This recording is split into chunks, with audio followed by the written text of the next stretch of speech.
Mr. Magica here for now. Okay, I think we're set. It's going to take me a little bit of time to think about Sam and connect it to Gen Z and Japan. So I'll try and maybe do that video tomorrow if I have time. For now, I have 3 stories to connect for you. Drum and bass Japan, 1 day removals. Okay, it's all connected somehow. So I don't really care what anyone thinks about me. I've always had that tendency. Yes, I've always had that tendency. And of course I care about what my family thinks about me. I care about what I think about me and people I love. Otherwise, it's of no concern to me what anyone else thinks. It's an asset, and to some extent it can be a downfall as well, because why is it a downfall? I need to think about that a little bit more. But in my experience, it can be a little bit of a downfall. But for the most part, it allows me a lot of freedom to just do what I want and be who I want. And I'm very grateful for that. So this guy from last year, it's funny how once you have some distance from something, once time has passed, and once you've grappled through something, you can start to see the funny side in it. And that's what I always want. I always want to be able to see the funny side in every situation. And I force myself to try and see the funny side in every situation, because sometimes we can take ourselves a little bit too seriously. So last year, and this guy, the how do we call him? The old moneyed English chap.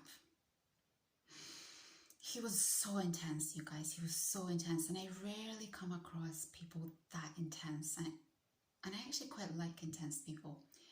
He was on another level of intense.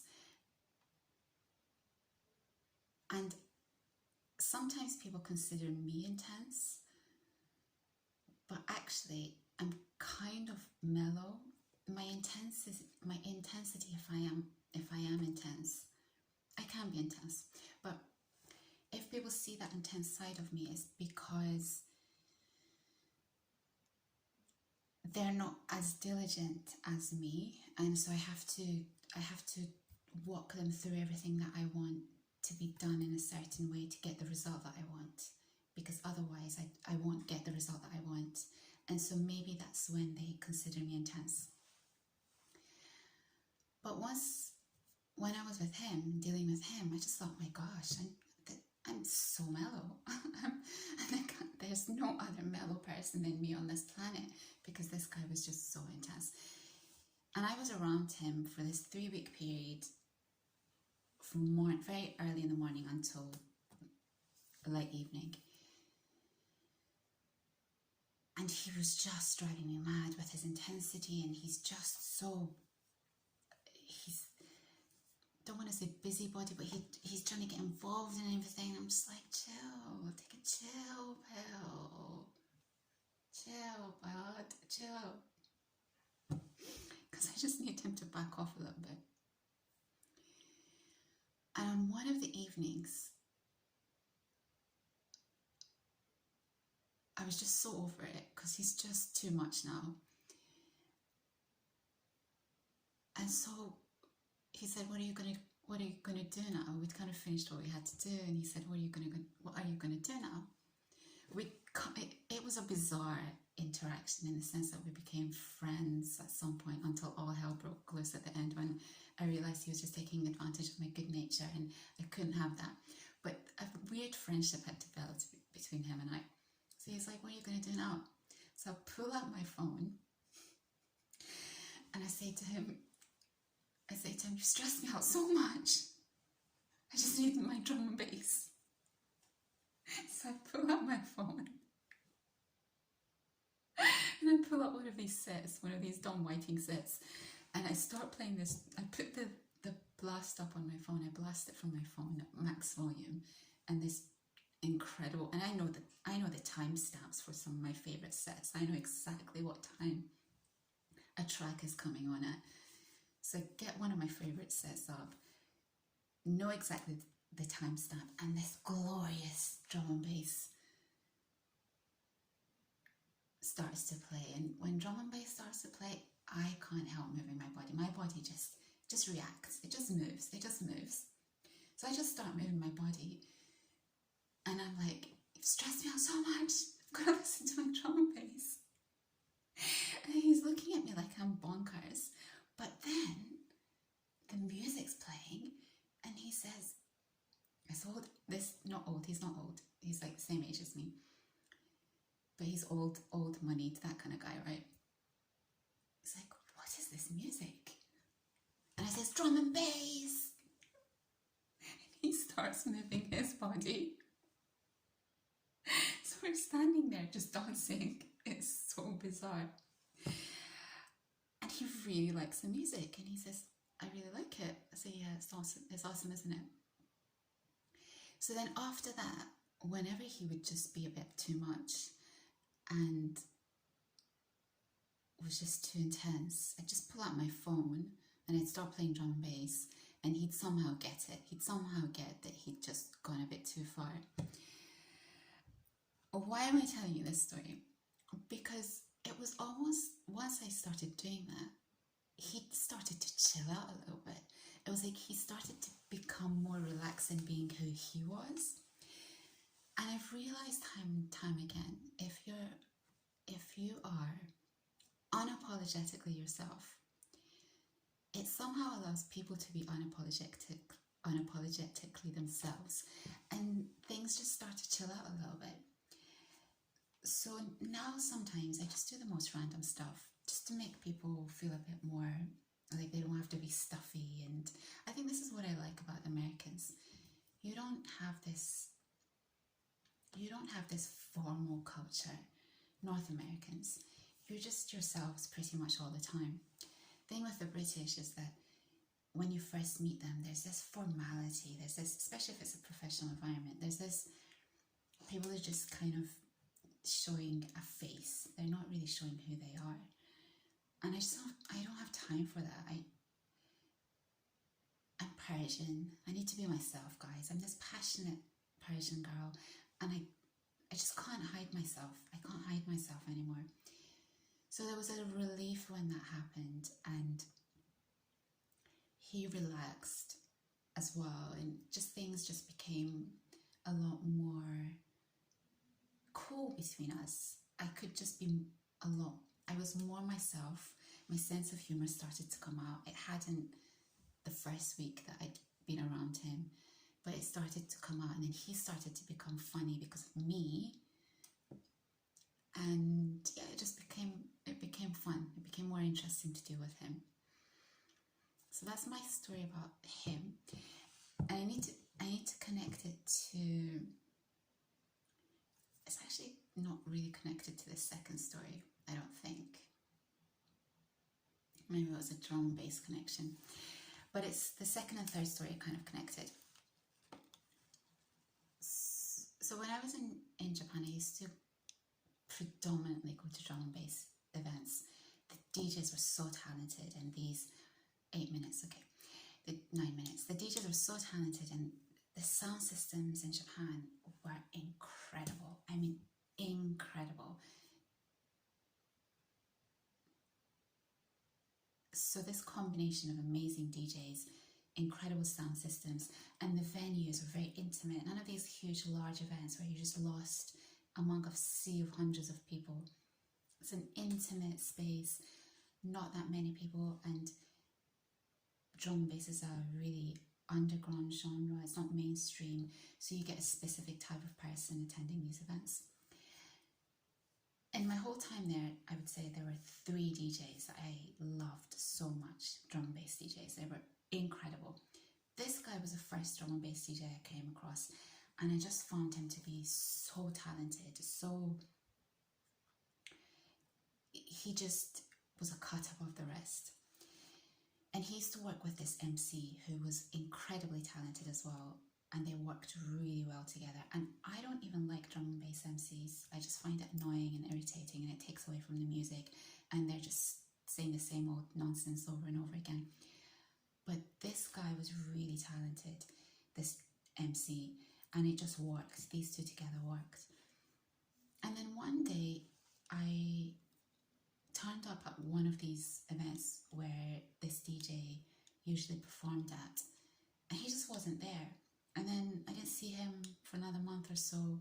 So eventually I asked, because I used to speak to this MC, so I eventually asked him, what's happened? Where did he go? Where did DJ blah blah blah go? Without giving away too much information, he said his family were going through something and he had to help them.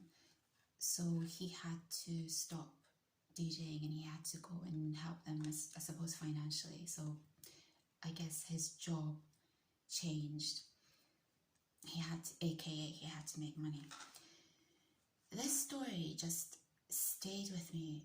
To this day, it stayed with me. And back then, I couldn't understand why it affected me so much. Like, I would think about it all the time. But I wasn't sharp enough back then. I wasn't well versed in understanding my intuition back then to know why it really touched me or affected me or made me think about frequently. Now I can tell you the reason it really affected me was because I had so much respect for the fact that he gave up something that he loved so much. I mean, and not just loved, he was so talented at, to help people that he loved. And it hurts me to my core that I think my intuition was telling me, you need to leave Japan, you need to go.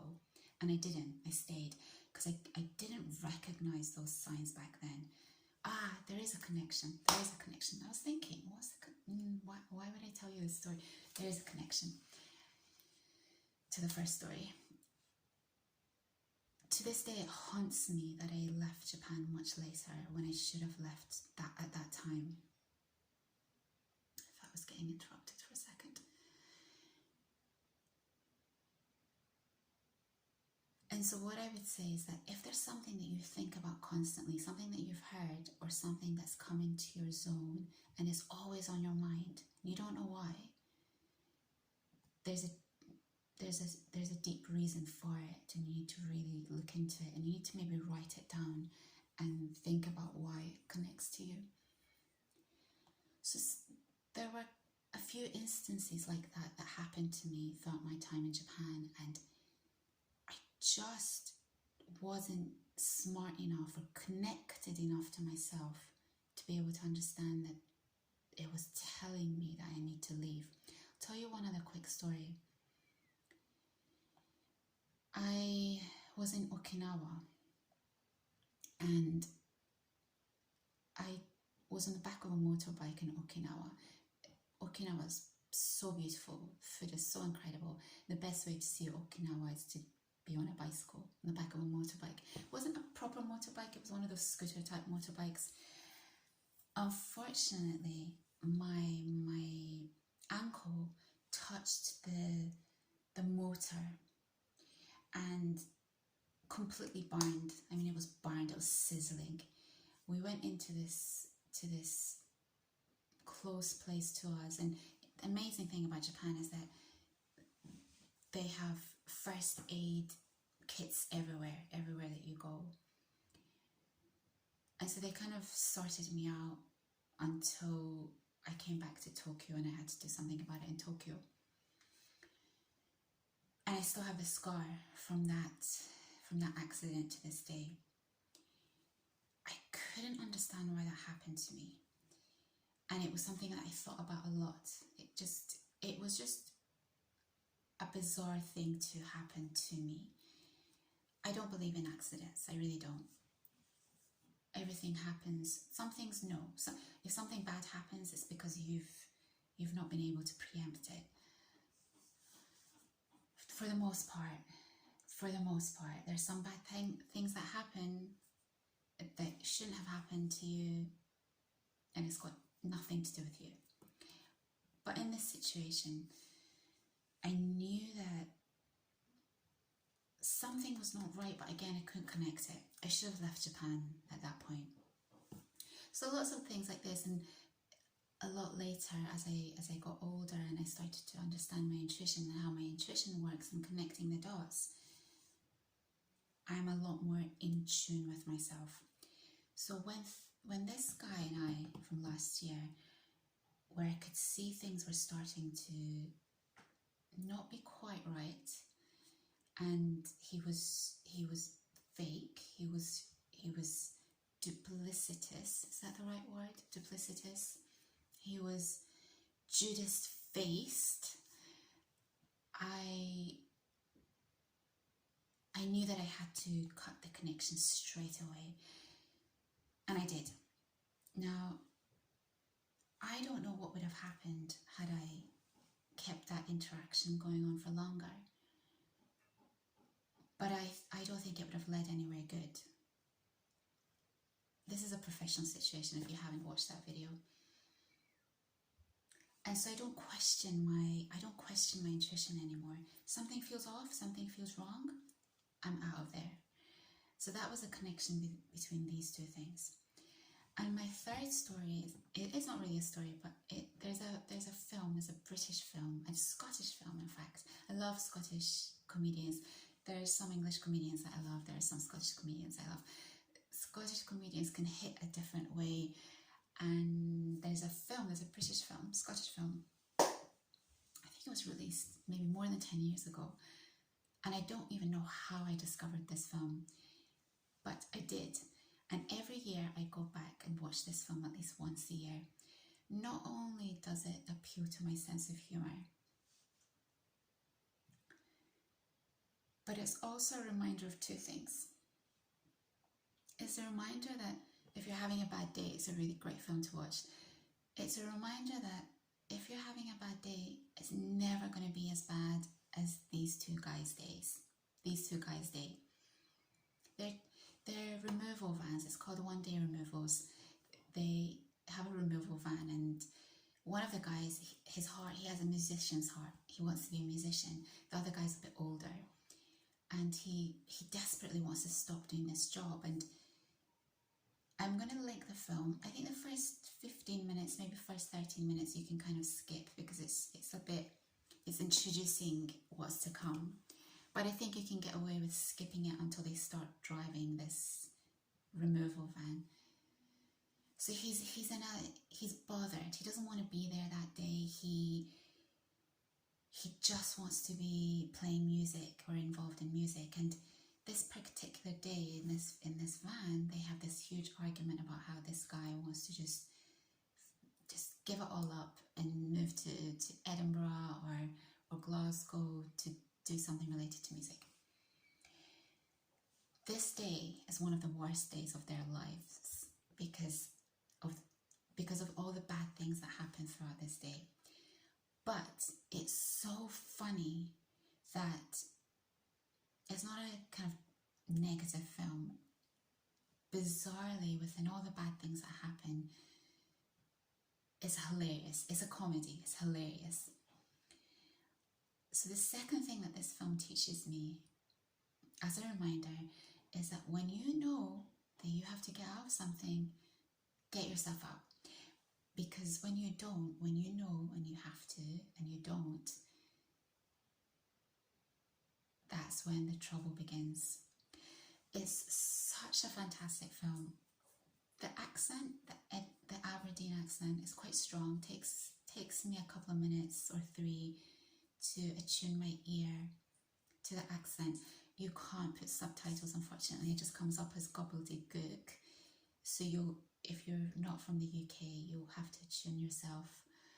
Having said that, sometimes under Scottish comedians' videos in the comment section, you've got people from Finland and Iceland and places like that, because English people are complaining about not being able to understand the accent, and then you've got these other people from Finland or Iceland who are like, I could understand it, no problem. So they're putting these English people to shame. So maybe you'll be able to pick up on the accent. I don't know, but it's quite a strong accent. It takes a few minutes to tune yourself. So that's, I think that there was a connection there. And brilliant film. The guy who wrote the film also directed it. It's a budget film, but it doesn't feel like a budget film. And in the comments below, someone said, you know, I recommended this film to my friend, and he said it's just so unbelievable, and then it's just not realistic. But that's not why you're watching this film.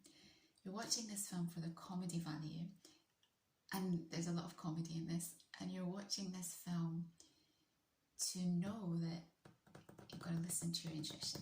Okay, that's all I've got for you today. I might come back tomorrow if I have time to talk about this other topic that I wanted to talk about. But yeah, have a great day. And you stressed me out so much I had to listen to my drum and bass. One of my favorite moments. Peace.